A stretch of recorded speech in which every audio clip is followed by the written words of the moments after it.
Thank you, Mr. Chairman, and welcome, Ms. Cummins. The spill in Illinois is located in my district. I talked with the city manager over actually yesterday morning.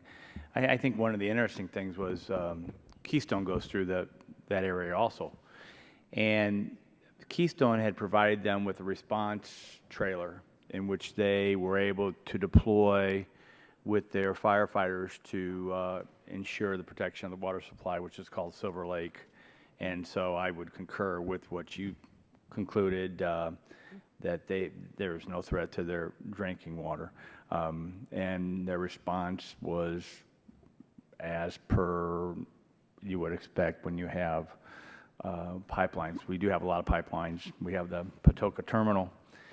So these things happen, and they're regretful, but the issue is responding. And I think that those of us who were here when we passed the last piece of legislation, we're hoping that we know we're not going to be perfect, but we want, obviously, to have a better process in place to be able to ensure that we can identify these before the accident occurs. Hence, all these lines of questions.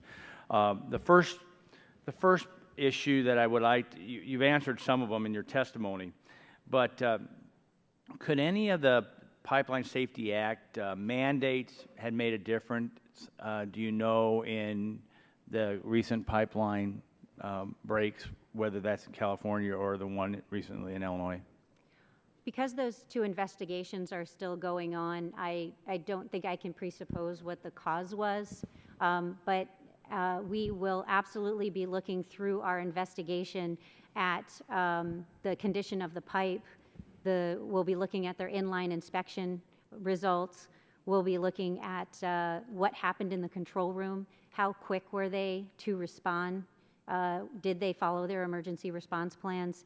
And as well as the placement and how quick they closed valves and pumping stations. So I'd be happy to, once the investigation is complete, do an analysis of the results compared to the rulemakings and the mandates that we currently have. Yeah, that'd be helpful. I think, I can't speak for California, but I know Plains put up a website to give the public access, whoever knew about it, you know, to go to the website, the current update on their response, and I think that's been very helpful. I was going to ask about but you answered this already too, that there will be a correction action order probably conducted. Mm-hmm. Can you talk through some of the criteria that may be involved with that, and maybe some of the benchmarks, because now what we want to do is make sure there's some certainty, mm-hmm. obviously from the local community, that it's ready to go and up and running?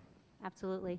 The corrective action order is being issued today by our regional director to Plains. And so I can tell you in general what's going to be in it. They were still working on it, the specifics as I was coming over to this hearing. But we're going to be looking at what was the cause. We're going to be looking at, because it was a pipe fitting, to look and see where else in the network those pipe fittings are, so that we can make sure that this event won't happen somewhere else on the network, on the pipeline network. We're going to be looking at their emergency response notification. When did they notify? What was the timing? When did they know? And we will be looking for them to use third-party analysis similar to what we've required from Plains and Santa Barbara, and provide those results to us so that we can perform our investigation. And lastly, we understand that you're having difficulty collecting data from states and localities about drinking water supplies and other ecological information. How can we help, or what can we do to help get the states to provide the information you need to do based upon previous past legislation and your intent on analysis? Yes, through our national pipeline mapping system, in trying to complete the mandates and also just create a good system that we can use, but also that's transparent. We have had some issues getting access to the right data, especially in a cost-effective manner. We would love help in figuring out the best way to get that data.